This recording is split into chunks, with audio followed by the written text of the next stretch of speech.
Legend has it that travelers driving on Highway 365 in central Arkansas around Halloween have encountered a young girl in a torn white dress. And when they offered to drive her home, things got really weird really fast. Once the young girl was in their car, the driver draped their coat over her shivering shoulders and set off to the address she gave them. But when they got there, she had vanished into thin air. Puzzled, they knock on the door of the house. The woman who answers tells the driver something like, "That girl is my daughter, who died many years ago. She hitchhikes back home around this time every year." For some reason, perhaps to check if the story is indeed true, the driver goes to the cemetery to see her tombstone, where they find their jacket draped over the young girl's grave. Hi, I'm Erin McCarthy, and this is The List Show. Today, we're covering urban legends from all 50 states, ranging from creepy cryptids to deadly curses to some stuff you might have seen on Facebook. Let's get started.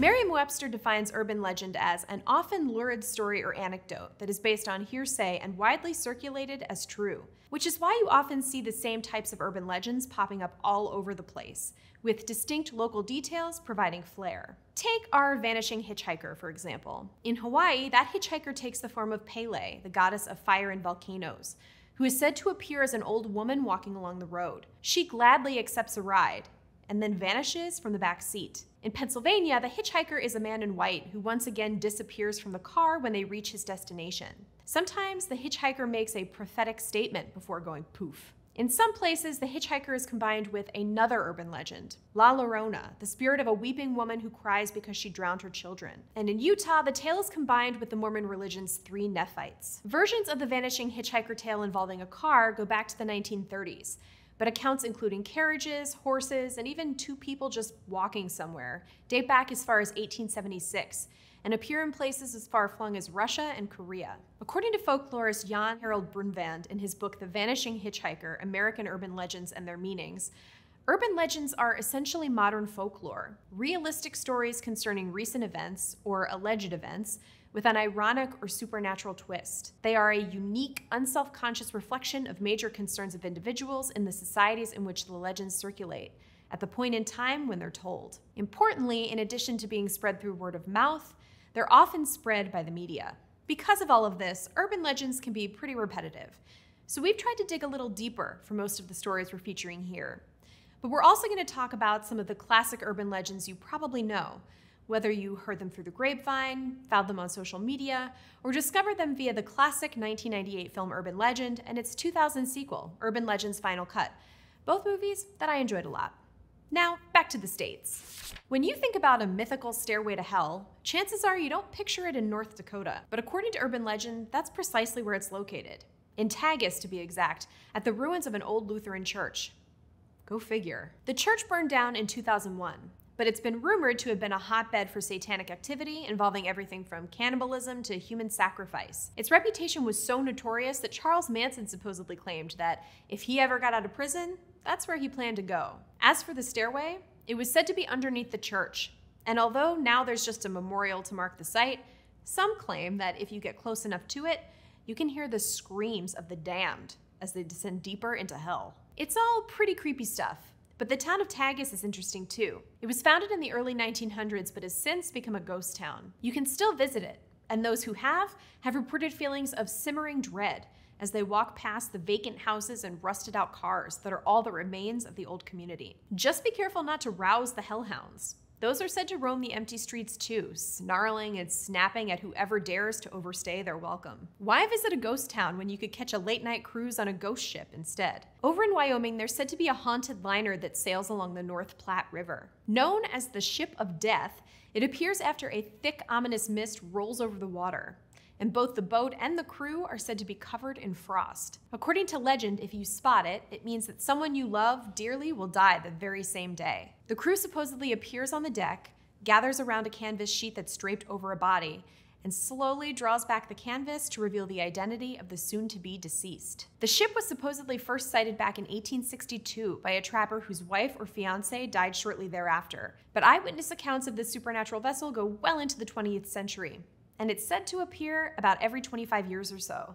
On the plus side, at least it's not a Carnival cruise. Here's another chilling ship tale. The Le Griffon set off on its maiden voyage in the Great Lakes in 1679. During the trip, it stopped so its crew could trade with the local Native American tribes on an island in Lake Michigan. It was later supposed to set sail to a French military fort, but the Le Griffon never arrived there. It was likely the first of many ships to have gone down in the Great Lakes. Though people in recent years have claimed to have found its wreckage, no one actually knows what happened to the ship. People have proposed the typical theories: ransacking, a mutiny, or a storm. But some believe a local prophet's curse is what doomed the ship and crew.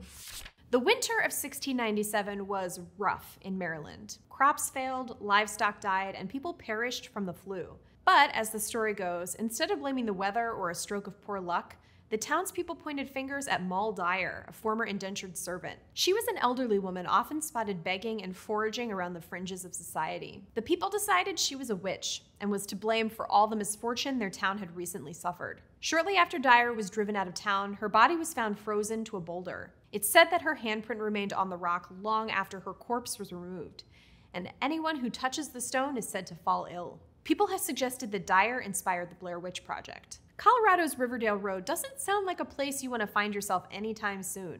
It's apparently host to a phantom jogger who taps on car windows, demon dogs, and demon children, a phantom Camaro with a busted headlight that challenges other drivers to a death race, and, oh yeah, the gates of hell. There's also a phantom woman in white, who is said to be connected to a tragedy in 1975 in which a mansion on the road was burned down by a crazed man with his entire family inside. The man supposedly vanished, and near the ruins you can apparently still hear the screams of his family. Research has cast doubt on whether or not anyone was actually inside the mansion at the time of the 1975 fire, but I'll be avoiding that route on Google Maps anyway, thanks. Let's head over to the Bluegrass State, which is home to its own terrifying road-based legend. Kentucky's Sleepy Hollow Road is a 2-mile-long thoroughfare said to be haunted by a ghostly hearse that materializes out of thin air and aggressively tailgates drivers, trying to force them off the road and into a ravine. We've also mentioned Kentucky's best-known creature, the Pope Lick Monster, a half-man, half-goat who lives under a bridge in Louisville, in our video about cryptids, if you want to check that out. And just one more bad road for good measure.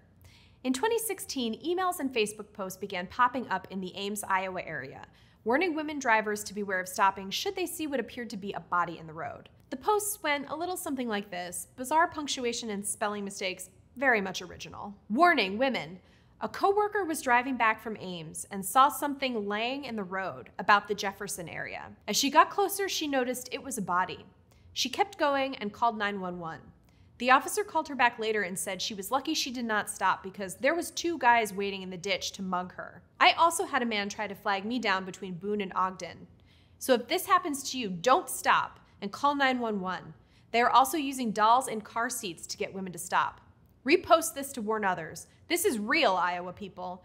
Repost it from a friend. Watch KCCI News tonight. The Ames Police Department took to Facebook to let residents know that this warning was actually an urban legend that might have originated in South Africa in the 1990s. We encourage you to call on suspicious activity and use common sense when things don't seem right, the post read. But this one is an urban legend. Down in Mississippi, the most legendary urban legend there has become something of a cornerstone of American folklore. Robert Johnson was a blues singer in the 1930s. He made a local name for himself, and he was inducted into the Rock and Roll Hall of Fame in 1986, when people began recognizing his contribution to the music scene decades after his mysterious death. His career may now be seen as somewhat legendary, but how he got that talent is a bona fide urban legend. It's said Johnson met the devil at a crossroads and sold his soul to him in exchange for his guitar skills. Could a video game actually make you go insane? And more importantly, would you still want to play it, even if you knew it could? According to legend, Polybius made its way into Portland, Oregon arcades back in the fall of 1981, and the all-black cabinet soon caused quite a stir. Rumor has it that 2 teenagers went missing shortly after playing it, while others who tried it out quickly became addicted, falling into trance-like states that prompted nightmares, seizures, amnesia, and even hallucinations. Some players believe the game was sending them subliminal messages, and to make matters worse, claim to have seen men dressed in black suits removing data records from the machines instead of quarters. Polybius supposedly disappeared from arcades about a month later and was never spotted again. While many believe the original game never existed in the first place, some speculate that MKUltra, the CIA's real-life Cold War-era mind control project, was behind the whole thing. Either way, it still probably wasn't worse than the Atari ET game. The Rougarou, which we covered in a previous video, isn't the only cryptid prowling around Louisiana's swamps. The state is also home to the Grunch. What the Grunch is exactly is unclear. Some say it's a goat-like monster, while others claim it's a group of half-human creatures. The name comes from Grunch Road, which, according to the legends, was a swamp road that has since been paved over. The Grunch, whatever it may be, is said to hunt those who park near its namesake road. If you see an injured goat wandering around the bayou, don't stop. That's how the Grunch lures in its victims. Stull Cemetery in Stull, Kansas is famously home to a gateway to hell, which we mentioned in our video of spooky Halloween stories. Side note, why are there so many entrances to hell in the continental United States? So for this video, we're going with another urban legend, the Hamburger Man of Hutchinson, Kansas. Tales about the Hamburger Man first cropped up in the 1950s, when hikers started to go missing in an area known locally as Hamburger Hill. It's said the Hamburger Man was a farmer turned serial killer who had been disfigured in a fire. These days, he's a half ghost, half monster. Either way, he purportedly nabs his victims, drags them back to his cabin deep in the woods, and grinds them into hamburger meat. Happy hiking! Let's get off the mainland for a minute.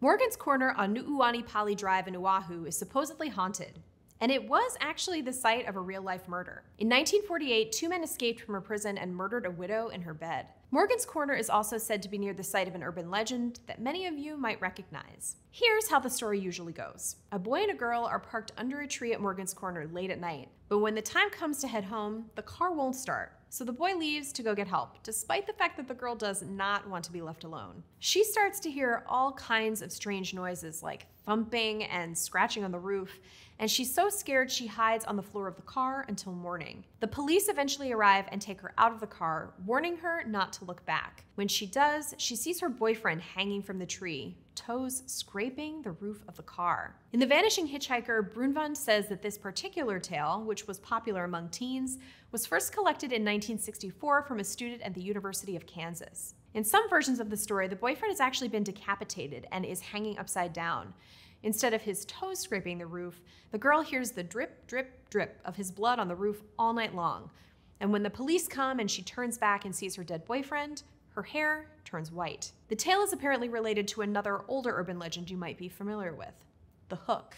In the 49th State of the Union, some of the urban legends are a bit less gruesome. The year is 1938, and Otto Geist has a problem. Residents of the town are pilfering the mammoth tusks he has acquired as part of his many expeditions for the University of Alaska Fairbanks. In a desperate attempt to save at least some of the stash, Geist and his students take as many as 30 of the tusks and bury them somewhere in the area. Or maybe, as other versions of the story have it, Geist is actually experimenting with preservation of the tusks. Either way, he apparently didn't make a note of where the cache was.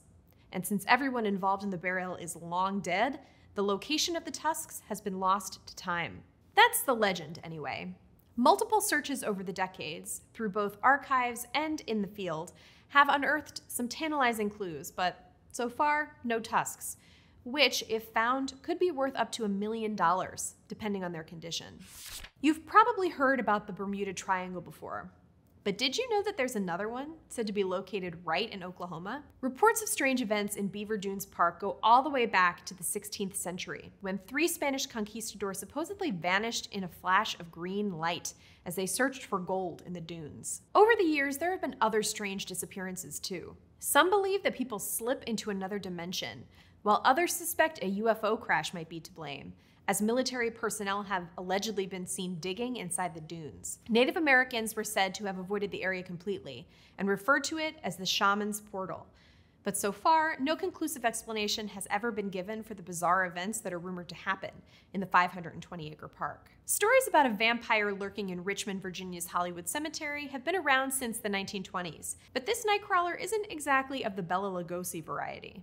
Rumored to dwell in one of the graveyard's hillside mausoleums, the so-called Richmond vampire may be related to a worker on the Chesapeake and Ohio Railroad's Church Tunnel back in 1925, when it tragically caved in, burying several men alive. One of the workers, a fireman named Benjamin Mosby, reportedly managed to dig his way out, but had broken teeth and severe burn injuries that were so bad, eyewitnesses claimed his skin had fallen away in flaps, and he ultimately died at a nearby hospital. It's right about here where this grisly tale takes a sharp turn toward the strange. According to local lore, the Richmond vampire also emerged from the wreckage with broken teeth that looked like fangs and bloody skin hanging from his bones. He was supposedly chased by the rescue team and fled to the graveyard, where he scared off his pursuers by screaming curses at them. It's not exactly the kind of defensive move you'd expect from a blood-sucking creature of the night, which is why some Virginians believe it wasn't a vampire at all, but instead just an account of what really happened with Mosby after he escaped the tunnel. Considering that Mosby was buried in Hollywood Cemetery and the undead creature's description at least somewhat matches the accounts of Mosby's injuries,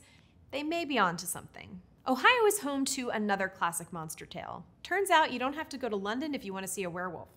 Back in the summer of 1972, you could have just gone to Defiance, Ohio. Starting in late July of that year, police received multiple reports that there was a large beast resembling a werewolf on the loose. One witness, a local train crewman who supposedly spotted the creature with a coworker early one morning along the town's railroad tracks, claimed it had fangs and hairy feet, and that it ran from side to side like a caveman in movies. There were other early morning sightings too, including from a driver who said it ran in front of his car and then disappeared. Others even said they saw it holding a 2x4. The police actually took all of this seriously, but told the press they suspected it was just a person wearing a costume or a mask. The so-called creature was never found, and after that summer, it all but disappeared. Still, if you're in the area during the next full moon, you might want to think twice before taking a midnight stroll, just in case. If you're in Philly, a one-way ticket to nowhere could be easier to come by than you think. Legend has it that there's a bus in the city that doesn't have a destination or show up on any transit maps, but it appears when people are down on their luck and looking for a way out.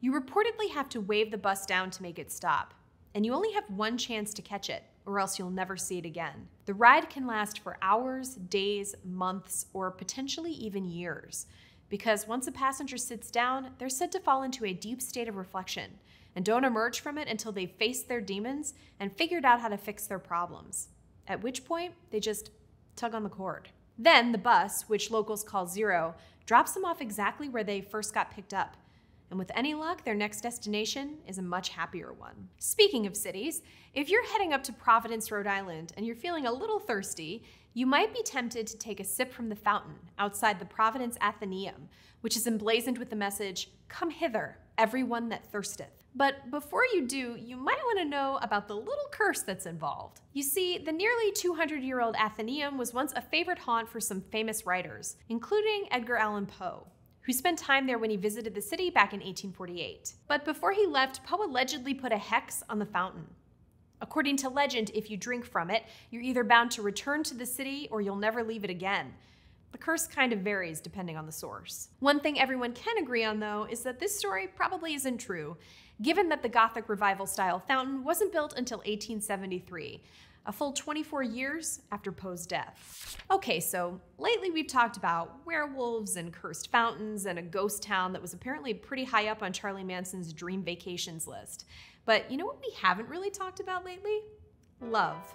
So to do that, we're gonna head to Tennessee, because nothing screams love like an urban legend from the 1920s involving a guy getting skinned alive for accidentally falling for another dude's wife. Am I right? According to the Skinned Tom legend, after Tom got his skin peeled off at a local lover's lane by his girlfriend's angry husband, he turned into something considerably less romantic. Although some versions of this tale do vary, police supposedly never found Tom's body, and it was only after following a trail of blood into the woods nearby that they found his skin hanging from a tree. Even though Skinned Tom is said to be just a skeleton at this point, he supposedly haunts other lovers' lanes along the Tennessee and Kentucky border, and he carries a long hunting knife just like the one that was used to take his flesh off. But before you get too spooked, you should know that he only goes after cheaters, and mostly people who have claimed to have seen him say he just stands around their cars and glares, like the ultimate creeper.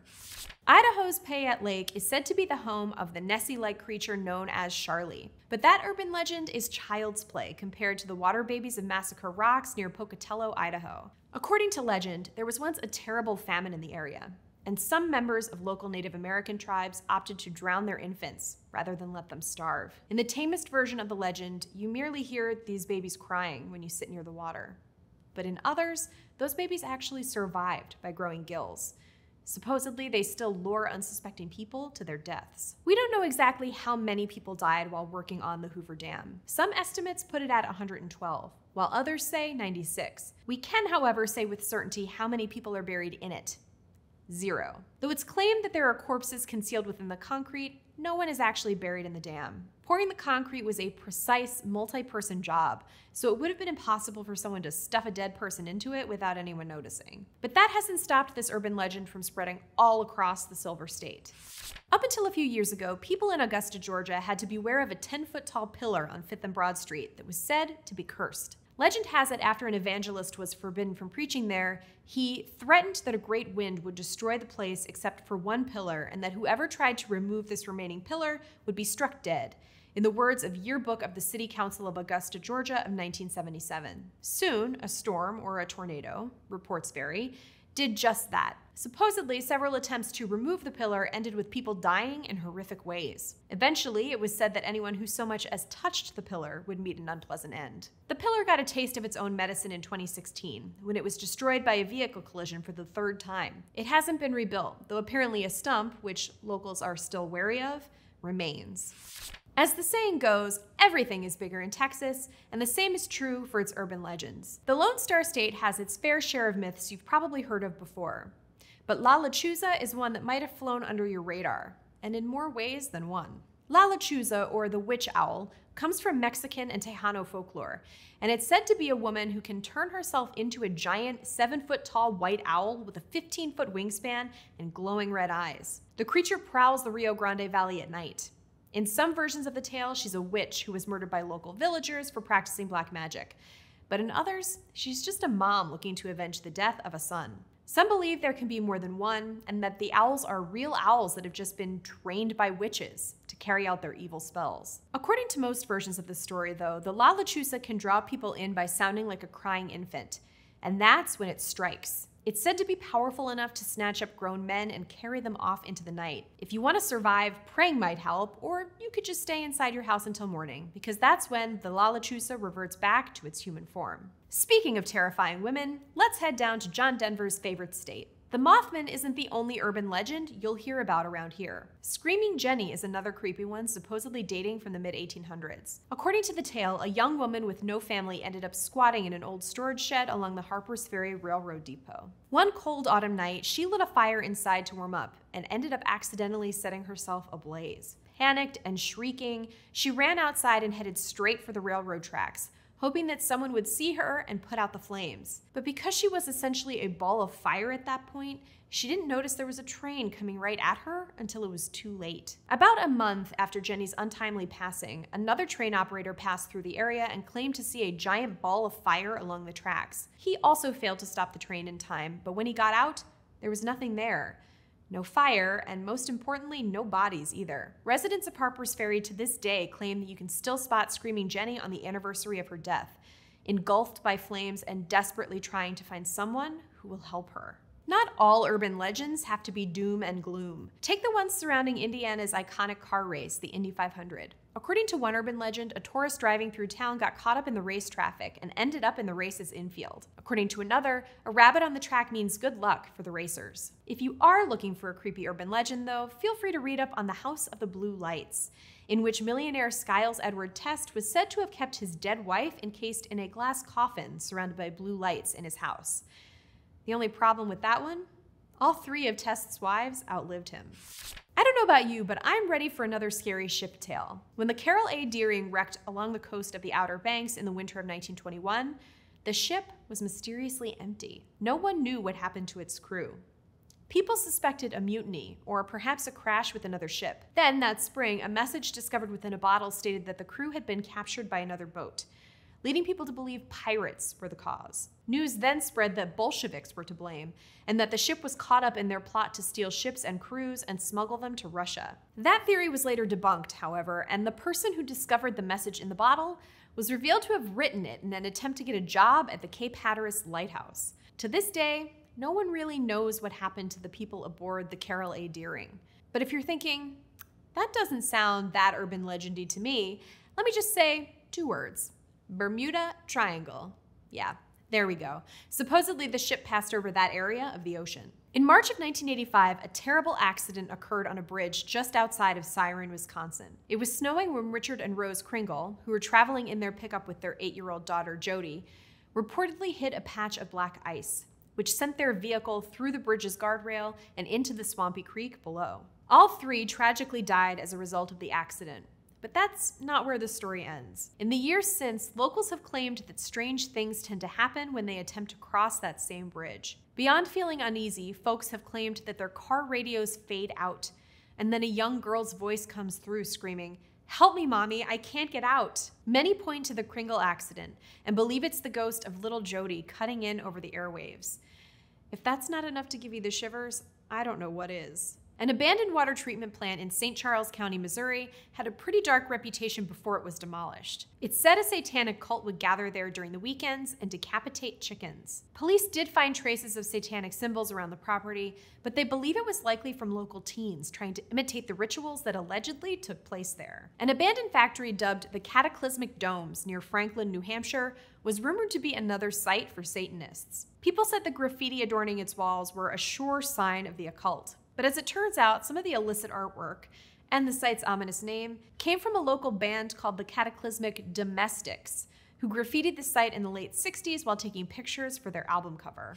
You probably know the Jersey Devil, but do you know the Spook Rabbits of Harmony Township?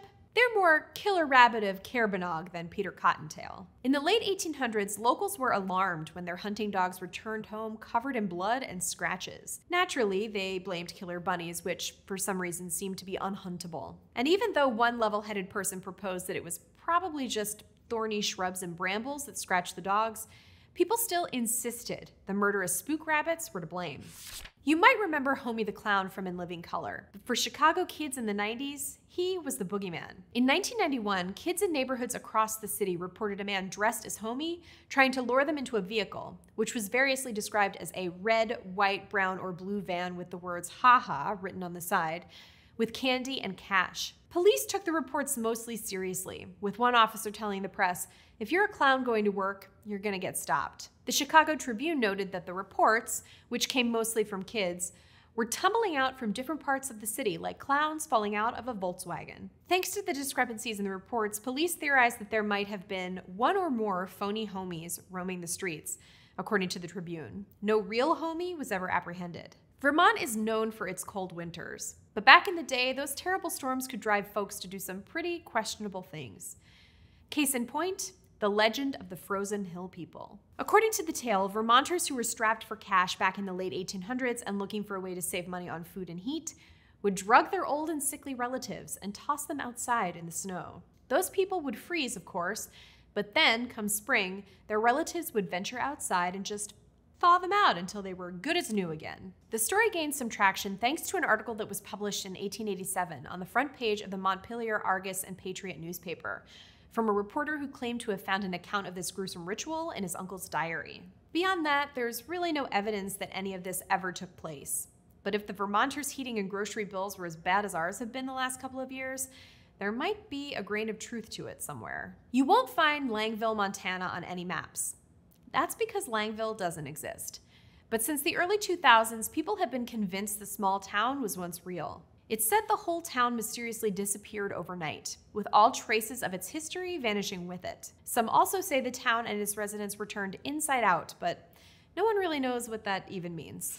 Hikers in the mood for a great climb in South Dakota have been heading to Garrettson for years, where the cliffs over Split Rock Creek offer a great view of the waters below. Known as the Devil's Gulch, the 18-foot canyon has a staggering 60-foot drop, and it's said to be here where the legendary outlaw Jesse James made one of his most daring escapes. After attempting to rob the First National Bank in Northfield, Minnesota in 1876, which some have claimed was the largest bank west of the Mississippi, James and his posse took off. They were pursued for weeks, until James reportedly ended up cornered at the Devil's Gulch.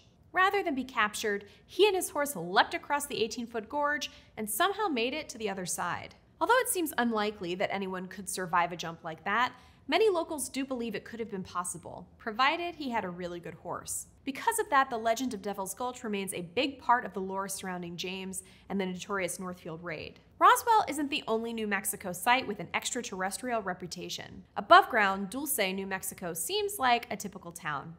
But people are convinced that there's something far from ordinary lying beneath it. As the legend goes, the area sits right next door to a giant high-tech underground facility full of aliens. It's said people use the multi-level bunker to conduct all sorts of experiments, including some on alien human genetics. People have reported seeing strange human-animal hybrids and have claimed that someone was using cows to incubate human babies. According to one conspiracy theorist, there's even a full-on human-alien war happening beneath Dulce. And of course, locals have reported numerous UFO sightings. Back in the summer of 1988, a 17-year-old from Lee County, South Carolina, reported to local police that he'd seen something incredible after stopping near a local swamp to change a flat tire. That thing? A 7-foot-tall creature that he claimed had searing red eyes, 3 clawed fingers, and snake-like scales, and which then reportedly chased after the kid and attacked his car. The lizard man became something of an overnight sensation. As reporters flocked to the area and local vendors sold everything from t-shirts to bumper stickers and blow-up dolls inspired by the reptilian humanoid, other sightings started to pop up all over the area, with more witnesses coming forward to claim they'd been chased by the creature and had their cars mauled too. Although the mystery lizard man was never found or captured, the legend lives on, inspiring festivals, books, and enduring interest from within the community, many of whom still maintain that there's something wicked lurking inside that swamp. More reptiles. New York City is famously full of rats, and also giant albino gators, at least according to a popular urban legend. For decades, people have reported seeing the reptiles slinking around the sewer system. They're said to be particularly vicious beasts that feast on rodents and attack sewer workers who must carry firearms for protection. It's true that people have spotted the rare gator on the loose around the city over the last century. In fact, one was pulled from a lake in Brooklyn's Prospect Park in early 2023. But they're usually illegal pets that people dump once they get too big. The rescue gators didn't even come from the sewer system.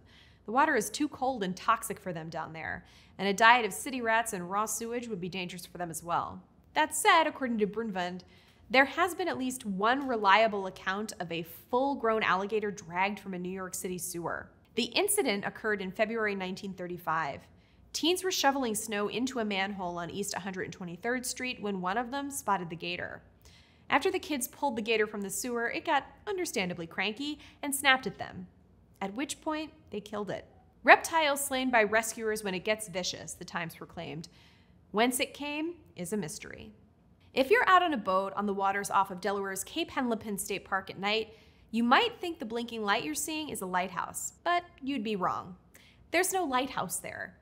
Instead, that is a ghostly corpse light that, according to legend, is meant to lure British ships to their doom. It's said that hundreds of years ago, British soldiers raided an indigenous wedding ceremony, killing most of the tribe. Those who survived cursed the land, creating the corpse light. The first victim was supposedly the Devonshire man in 1655, though I couldn't find any evidence of that ship sinking there in my research, followed by the De Brac in 1798, which definitely did sink there. And shout out to the Catman of Long Cemetery.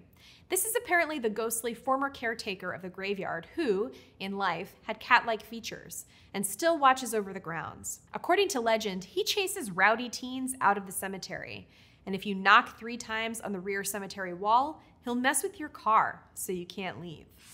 In his 1938 story Flight, John Steinbeck wrote, "When thou comest to the high mountains, if thou seest any of the dark watching men, go not near to them nor try to speak to them." The dark watching men he referenced are an urban legend that has long spooked people traveling through California's Santa Lucia Mountains. Hikers traversing the area when the sun is setting have reported seeing the 10-foot-tall silhouettes of creatures wearing long capes and tall hats that seem to be watching them. There are claims, of varying levels of dubious validity, that local indigenous tribes spoke of them, and the Spanish colonizers dubbed them Los Vigilantes Oscuros, the Dark Watchers. Explanations run the gamut from hallucinogens to pareidolia to hiker's own shadows. Regardless, visitors to the Santa Lucia Mountains might want to keep Steinbeck's words in mind. No one knew who the Watchers were, nor where they lived, but it was better to ignore them and never to show interest in them. In the early 2000s, a story about a teen boy with autism stealing a penguin from Boston's New England Aquarium spread through the region. The boy allegedly snuck into the penguin pool somehow and hid a penguin in his backpack or under his jacket. He smuggled the bird home, where his mom found him playing with it in the tub. Of course, nothing like that happened. No one stole a penguin from the New England Aquarium. But weirdly, it wasn't the first aquarium to be wrapped up in such a tale. Over the years, stories of a boy or man with disabilities stealing a penguin from an aquarium have popped up elsewhere too. Perhaps you've heard of the melonheads, small cannibalistic humanoid creatures with outsized heads said to roam lonely roads in Ohio, Michigan, and Connecticut. These strange creatures aren't Connecticut's only cryptids. The Winston Wildman is the Constitution state's answer to Bigfoot, and he first popped up in newspaper reports in the early 1890s. He apparently accosted a man picking berries, slept on a local's porch, and spooked passengers of a coach who spotted him on the road. Someone who encountered the wild man firsthand said that the man's hair was black and hung down long on his shoulders, and his body was thickly covered with black hair. The man was remarkably agile and to all appearance was a muscular, brawny man, a man against whom any ordinary man would stand little chance. The sightings have been blamed on everything from a gorilla that escaped a traveling circus to a hoax by a local editor who needed to sell newspapers. The Winston Wildman was apparently spotted as recently as the 1970s. Let's go to the appropriately named Superstition Mountains near Apache Junction, Arizona, for our next urban legend. In 1891, Jacob Waltz, aka the Dutchman, died in his 80s, leaving behind rumors of a hidden mine somewhere in the mountains stuffed with treasure. The fact that Waltz had high-quality gold in a box under his bed seemed to lend credence to the legend, and he supposedly described a map to the treasure to his neighbors. But despite thousands of eager treasure hunters hunting for it, no one has been able to find the Lost Dutchman mine, and people have literally died trying. The geography of the land is confusing, temperatures vary hugely between day and night, and there's no cell phone service. Most recently, a 35-year-old from Denver who was obsessed with locating the mine vanished after heading into the mountains to search in 2009. His remains were found in 2012 at the bottom of a cliff. In 1833, Connecticut native Charles R.S. Boyington moved to Mobile, Alabama, where he began rooming with another man at a local boarding house. Not long after that, Boyington's roommate was discovered dead of a stab wound in the local cemetery, and Boyington was the prime suspect. Despite the fact that there was little evidence to convict him, and that he never wavered on his innocence, Boyington was found guilty and sentenced to hang. Before he went to the gallows, Boyington proclaimed that an oak tree would grow from his heart and prove his innocence. And sure enough, an oak tree did grow over his grave. Later, 2 people confessed to murdering his roommate. The tree is still around today, and it's said that whispers and crying can be heard coming from around it. Honorable mention to Huggin' Molly, a giant 7-foot-tall woman clad all in black who is said to approach kids out in Abbeville, Alabama after dark, hug them tight, and scream directly in their ears. That'll teach them to listen to mom and dad. A monument to Colonel Jonathan Buck, founder of Bucksport, Maine, features an odd stain. According to local legend, it's the mark of a woman he sentenced to death. Some versions of the tale say she was a witch, while others claim she was pregnant with his child. Either way, Buck had her killed. In some versions, the woman somehow lost her leg before dying, and a leg-shaped water stain now permanently blemishes the town's monument to its founder. In 1898, a Swedish immigrant named Olaf Uman made a startling find in Minnesota, an old stone slab covered with runes. He and his son first suspected it was some sort of Native American artifact, but they later realized it was left behind by some 14th century Scandinavian explorers. The text read, "We are 8 Goths, Swedes, and 22 Norwegians on an exploration journey from Vinland through the west. We had camped by a lake with 2 skerries, small rocky islands, 1 day's journey north from this stone. We were out and fished 1 day. After we came home, we found 10 of our men red with blood and dead. AVM, Ave Virgo Maria, or Hail Virgin Mary, save us from evil. We have 10 of our party by the sea to look after our ships, 14 days' journey from this island. Year 1362. And though we now know that Scandinavians did set foot in North America prior to Christopher Columbus's arrival, they certainly didn't leave behind the runestone. Multiple tests performed over the last century revealed the odd artifact to be a hoax, probably created by Uman himself. Some people, however, remain convinced the Kensington runestone is the real deal. If you're planning to visit Utah's Escalante Petrified Forest anytime soon, there's one really important thing that you ought to know. There's said to be a curse that befalls those who take things from the park. Visitors who have nabbed illicit souvenirs have claimed that all kinds of unlucky things happen to them afterward, from strange accidents to breakups and terminal illnesses. And that's really just the beginning. In fact, it happens so often that the state park gets dozens of letters every year from remorseful former guests, desperately hoping that if they just send back whatever it is they took and it's returned to its original spot, the curse can finally be broken. Some even claim this works and is the only way to lift the curse. It could all be just a coincidence, but then again, why risk it? Now it's time for one of my favorite combinations of words: radioactive mutant murder hornets. In 2013, a website published an article saying these deadly hornets were on the loose in Nebraska. The hornets, it claimed, were affected by radioactive debris from the 2011 Fukushima power plant disaster. The nuclear material caused the wasps to become enormous, aggressive, and contain venom that was 2,000 times more powerful than a normal hornet. There were no radioactive insects going on killing sprees in the state, though. The article that started the whole rumor was published by the National Report, a site that publishes fictional news stories. News of the hornets snowballed from there. A lot of the urban legends we've mentioned so far are spooky, but for this one we're going to mix things up a little bit and give you a fun one. If you've ever eaten at KFC before, you probably know about Colonel Sanders and his legendary secret recipe. Let me just stop right here and say that we're not going to be addressing the widespread urban legend about the unfortunate people who buy some KFC and end up biting into a fried rat, or the one about how the chain supposedly genetically engineers mutant chickens with extra legs and exactly 0 beaks. No, we're talking about Sanders' secret blend of 11 herbs and spices. All things considered, you wouldn't be wrong for assuming he created the recipe in Kentucky. But actually, many folks believe he developed it while he was living and working in Seattle at an old roadside restaurant back in the early 1940s. Though there's literally no evidence for it, this urban legend would be a big blow to Kentucky if true. The Colonel, who back then was just known as Harland, stayed in the city for about 10 months. And apparently his coworkers weren't too crazy about him. They complained that he was more focused on some finger-licking good fried chicken recipe than on doing his actual job. But locals did say he made a mean spaghetti. Anyway, eventually he moved back home, started calling himself a colonel, and the rest is fast food history. To be fair, Washington fried chicken just doesn't have the same ring to it. And last, but mostly least, Florida. Perhaps you've heard the urban legend that after Walt Disney died in December 1966, his body was cryogenically frozen and stored somewhere on the grounds of Disney World, possibly under the Pirates of the Caribbean ride. This urban legend is so pervasive that it actually launched another urban legend. In 2021, rumors began circulating on Facebook that Disney's body would be thawed out that December in an attempt to resurrect him. Both of these tall tales are impossible because Disney wasn't frozen. He was buried in Glendale, California's Forest Lawn Memorial Park after his death. But they're not the only Disney-related urban legends. Shortly after Space Mountain opened in 1975, rumors began circulating about the ride. Some were vague, referencing a mysterious tragedy. Others were quite specific, saying that a rider had stood up on the ride and been decapitated. Disney officials tried to track down the source of the rumor, but were never able to. There was apparently one minor incident on Space Mountain in those early days. Some cars bumped together, and the ride was shut down for a few weeks. But no one was ever decapitated. Disney officials said it's not even possible to stand up while you're riding. Thanks for watching this supersized edition of The List Show. Are there any good urban legends you heard growing up in the States that you think bear mentioning? Tell us your favorite tale in the comments, or start a discussion in the Mental Floss Discord.